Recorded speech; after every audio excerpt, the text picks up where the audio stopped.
बिस्मिल्लाहिर्रहमानिर्रहीम अस्सलामुअलैकुम electricaltutorials.org के जानिब से सिकंदर हैदर आपकी खिदमत में हाज़िर है।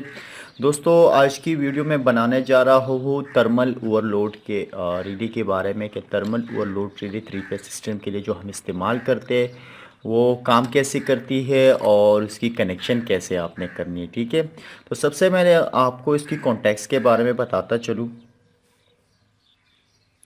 इसमें ये जो कॉन्टैक्ट्स होते हैं ये मैन कॉन्टैक्ट्स होते हैं, यानी अपने अपना 3 फेज का सप्लाई जो कंडक्टर से आता है आपने यहाँ पर कनेक्ट कर लेना है और उसके बाद तो आपने लोड के लिए यहाँ से लेना है। ठीक है, अब इसमें एक दूसरा ऑप्शन होता है ये, इससे आप अपने एम्पायर को सेटअप कर सकते हैं। ठीक है, आप ये जो रिली है ये 8 एम्पायर तक का बनी हुई, तो आप इसको यहाँ से 8 एम्पायर तक भी बना सकते हैं। ठीक है, अब ये दूसरा जो ऑप्शन है यहाँ पर ये ट्रिप, यानी अगर आप ये रिले ट्रिप हो जाए तो आप इससे रीसेट कर सकते हैं। यहाँ पर एक बटन लगा होता है, आपने इसे पुश करना है। ठीक है, अब उसके बाद ये दूसरा ऑप्शन है HNA। एच का मतलब है हैंड, यानी अगर ये ट्रिप हो जाए तो आपने बाय हैंड यहाँ से रीसेट करके इसको दोबारा ऑन करना है, या ए का मतलब है ऑटो, यानी ऑटोमेटिक, अगर ये कोई टाइम हो जाए तो ये ऑटोमेटिकली दोबारा खुद ही रीसेट होगा। ठीक है, अब इसको यहाँ से चेंज भी कर सकते हैं, जस्ट आपने इसे मूव करना है,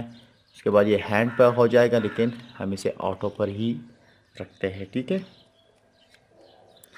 अब आते हैं यहाँ पर एक दूसरे कॉन्टेक्स्ट होते हैं, आपको नज़र आ रहा होगा, यानी ये 95 एंड 96 है। तो ये नॉर्मली क्लोज है, आप देख रहे हैं नॉर्मली क्लोज, यानी ये नॉर्मली क्लोज का ये दिखाई दे रहा है, ये उन लोगों ने साइंबल दिया हुआ है। उसके बाद है 97 एंड 98 जो नॉर्मली ओपन है। ठीक है, अब इस कॉन्टेक्स्ट का काम क्या है कि हमने जो मोटर के कंडक्टर का न्यूट्रल वायर है या फेज वायर है, कोई भी इससे कंट्रोल करना है और कंडक्टर के कॉइल को प्रोवाइड करना है। जब ये रिली ऑपरेट होगी और यहाँ से ओवर करंट फ्लो होगी तो ये दो कॉन्टैक्ट्स नॉर्मली ओपन हो जाएंगे, तो जो मोटर के कंडक्टर को कोई सप्लाई यहाँ से जा रही होती है वो ओपन हो जाएगी और कंडक्टर ऑफ हो जाएगा, तो मोटर भी ट्रिप हो जाएगी। ठीक है, अब इन कॉन्टेक्स्ट का इस्तेमाल क्या है कि ये तो नॉर्मली ओपन है, तो जब ये नॉर्मली क्लोज नॉर्मली ओपन होते हैं, जब ये रिले काम करना शुरू करता है ट्रिप हो जाती है, तो ये दोनों कॉन्ट्रैक्ट्स बे फिर नॉर्मली क्लोज हो जाते हैं। तो हम अगर इसके साथ कोई लाइट वायर की कनेक्शन करते हैं, यानी एक लाइट, अगर सुर्ख लाइट हमने इंडिकेटर लगाना है, जब कभी मोटर ट्रिप हो जाए तो ये वो लाइट रोशन हो जाए, या कोई अलार्म लगाना है कि मोटर ट्रिप हो गया आप आ जाए इसको ठीक करें। ठीक है, तो हम उनका कनेक्शन इनके ये सीरीज़ में लगा देंगे, उससे कनेक्शन आएगा और उसके बाद इससे चला जाएगा।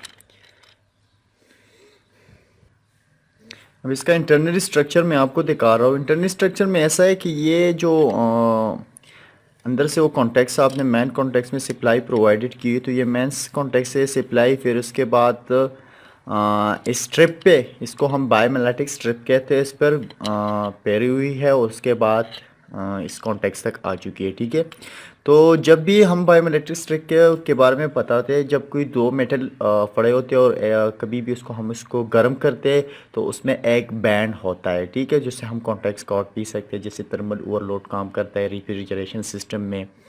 तो इस तरह जब भी कोई मेटल को हम गर्म करते हैं तो या तो अपना जगह छोड़ेगा, या वो फैलेगा, या वो सिकुड़ जाएगा, कोई ऐसा कुछ काम करेगा। तो जब ये गर्म होता है, ठीक है, तो उसके बाद ये जो चीज़ें हैं ना, अभी यहाँ पर मूव करता है। ठीक है, अब मैं इसको दोबारा से यहाँ से ये रीसेट कर दिया। अब इस कॉन्टेक्स्ट को आप देखिए, जब भी इसमें एक भी पेज पर ज़्यादा ओवर करंट फ्लो होगा या तीनों पर ओवर करंट फ्लो होगा, तो ये स्ट्रिप जो है ये यहाँ पर इस तरह से हो जाएंगे। तो यहाँ पर आपने इस कॉन्टैक्ट को देखा, ये ओपन हो गया। ये जब इस तरह होगा तो नीचे जो कॉन्टैक्ट्स है नॉर्मली क्लोज वो ओपन हो जाएंगे। अभी इसको दोबारा रीसेट कर देता हूँ। अभी दोबारा थोड़ा सा मिसाल के तौर पर ये गर्म हो गया तो फिर ये ऐसा हो जाएगा।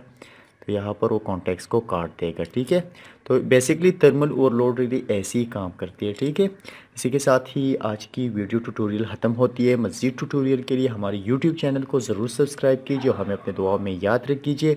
और इंशाल्लाह जल्द ही हम टॉरिक ऑनलाइन स्टार्टर के बारे में बात करेंगे कि टॉरिक ऑनलाइन स्टार्टर हमने कैसे बनाना है, काम कैसे करना है।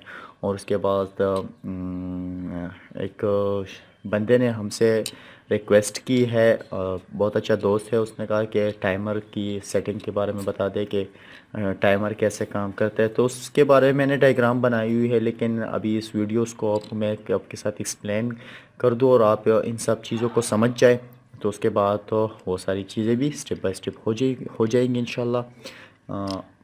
इसके साथ ही फिर वही बात, अल्लाह हाफ़िज़।